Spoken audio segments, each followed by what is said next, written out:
रामगढ़ में कौन होगा 2 साल का विधायक।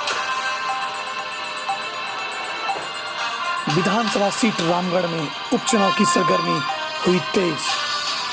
शुरू हो गई है आजसू और कांग्रेस की चुनावी सभाएं। ममता देवी की सजा के ऐलान के बाद रामगढ़ में उपचुनाव की चर्चा तेज हो गई है। प्रखंड और वार्ड में आजसू पार्टी ने सभाएं तेज कर दी हैं। दूसरी तरफ विधायक ममता देवी के द्वारा 3 साल में हुए रामगढ़ में विकास कार्य को जनता के बीच में लाना शुरू कर दिया है। रामगढ़ में 21 साल के बाद उपचुनाव के आसार। विधायक ममता देवी को मिली सजा के बाद चर्चा तेज हो गई है। लोगों का कहना है कि अगर यहाँ उपचुनाव होता है तो इस विधानसभा क्षेत्र में 21 साल के बाद उपचुनाव होगा।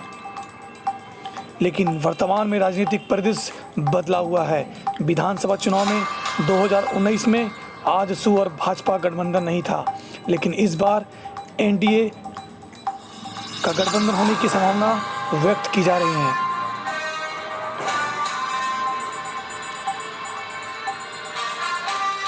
इधर रामगढ़ में कांग्रेस विधायक ममता देवी के पति बजरंग बत्तों ने कहा कि न्यायालय में जो भी फैसला होगा उसको हम लोग उच्च न्यायालय की में गुहार लगाएंगे।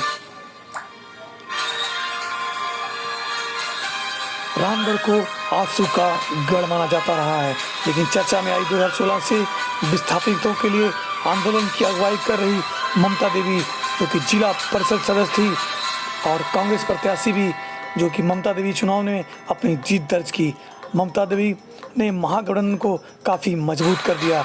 2019 के विधानसभा चुनाव में कांग्रेस प्रत्याशी ममता देवी ने 2014 के चुनाव में आजसू प्रत्याशी चंद्र प्रकाश चौधरी के सर्वाधिक 98,987 मत लाने के रिकॉर्ड का ध्वस्त कर दिया और 99,944 मत प्राप्त कर चुनाव जीतने में कामयाब रही। उन्होंने 28,718 वोट के अंतर से चंद्र प्रकाश चौधरी की पत्नी सुनीता चौधरी को हरा दिया।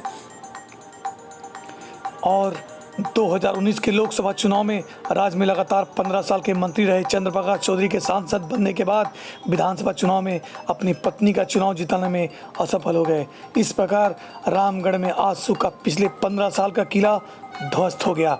इसको क्षेत्र में परिवर्तन कहें के प्रति लोगों का आक्रोश कहें या फिर जनता के प्रति लोगों का आक्रोश। 33 वर्षों के बाद कांग्रेस ने सीट पर जीत दर्ज की। आजसू को इससे काफ़ी नुकसान हुआ। दूसरा कारण यह भी है कि भाजपा से अलग चुनाव लड़ने का कारण भी आजसू को हार का मुंह देखना पड़ा। 2019 के चुनाव में आजसू और भाजपा ने अपनी अलग राह अख्तियार कर ली थी। गठबंधन टूटने से भाजपा दोनों को ही जबरदस्त नुकसान हुआ था। यदि ये दोनों दल साथ होते तो चुनाव लड़ने का तो नतीजा कुछ और ही हो सकता था।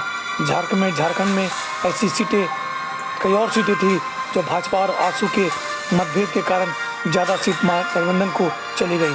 उसका एक उदाहरण रामगढ़ भी है।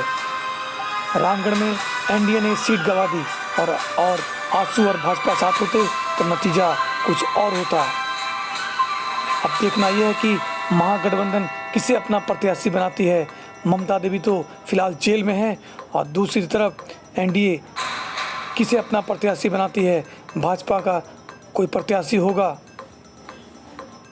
या फिर कौन होगा रामगढ़ में 2 साल का विधायक। लेंसकार्ट शोरूम अब रामगढ़ में भी। लेंसकार्ट शोरूम अब रामगढ़ के थाना चौक में। भारत के साथ साथ विदेशों में भी नाम कमाने वाला लेंसकार्ट शोरूम अब रामगढ़ के थाना चौक में उपलब्ध है।